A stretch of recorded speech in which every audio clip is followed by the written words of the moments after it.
Hello and welcome to another update video on Ethereum. So Ethereum is still holding its upper micro support area here. Markets are on the move. I mean, I see it, support is holding here between $4,056 and $4,157. Currently no reason for me to believe that a B wave has topped because the pullback is in 3 waves. Okay, so this is the short-term chart. In yesterday's video, by the way, I also covered the larger time frame, the bigger picture. So feel free to check that out if you're interested. Basically, the structure is unchanged. It's just the question is now, have we bottomed here?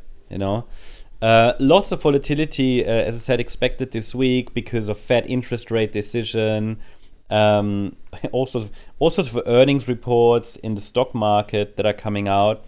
So all of that can also have an indirect impact on crypto, just with regards to sentiment. We see it. Pullbacks remain corrective for now. We had that here, pullbacks in 3 waves, movements to the upside at the moment in 5. Just the problem is that the initial move up from the Friday low, the 10th of October, that was a 3-wave move, so quite choppy, messy, overlapping, and so on. It's not a 5-wave move. But this here was 5, this was 5, this was 5, maybe also 5 here. So we're dealing with impulses, and if you're new and you think, what is he talking about? 5 waves from an Elliott Wave point of view, which is the model that we're using, indicate the trend direction. So as long as I see 5 waves up, we go at least higher in the short term, and 3 waves down. Now, of course, at some point this will break. It's like with any trend can break. Yeah, there's no magic there. A little bit there is, but yeah, there is support. So the upper support area is here between 4,056 to 4,157, and we're holding it. And the idea is this here would be a 4th wave pullback. Talked about that yesterday. Could be an ABC structure, ABC. And so the idea that this is a wave 4, that basically means it's a corrective pullback in an uptrend.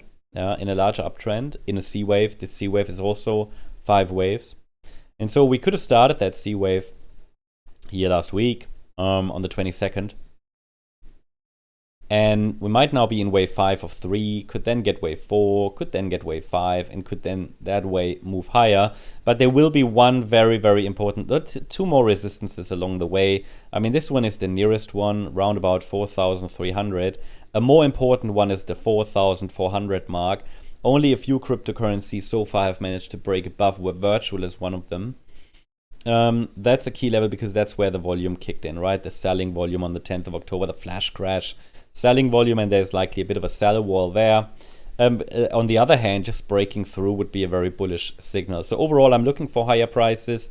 We just need to understand that once we break below $4,056 and it's a decisive break, the door opens to a larger pullback in orange wave 2, in a C wave down. But I don't see any 5-wave patterns to the downside. So my view is this might just be the wave 4. Yeah. Okay, if we do this, then it's a larger ABC.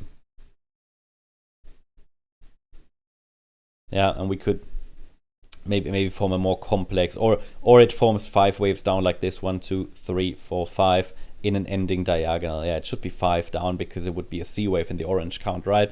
There are different combinations possible. Basically, I'm working with Fibonacci support and we're holding above it.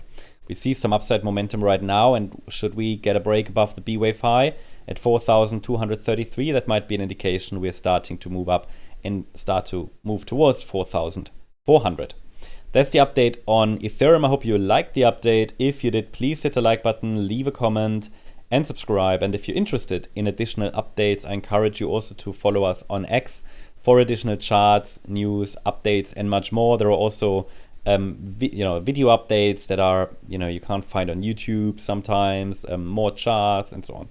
Check it out. I'll leave a link there in the comments. Thanks so much. Bye-bye.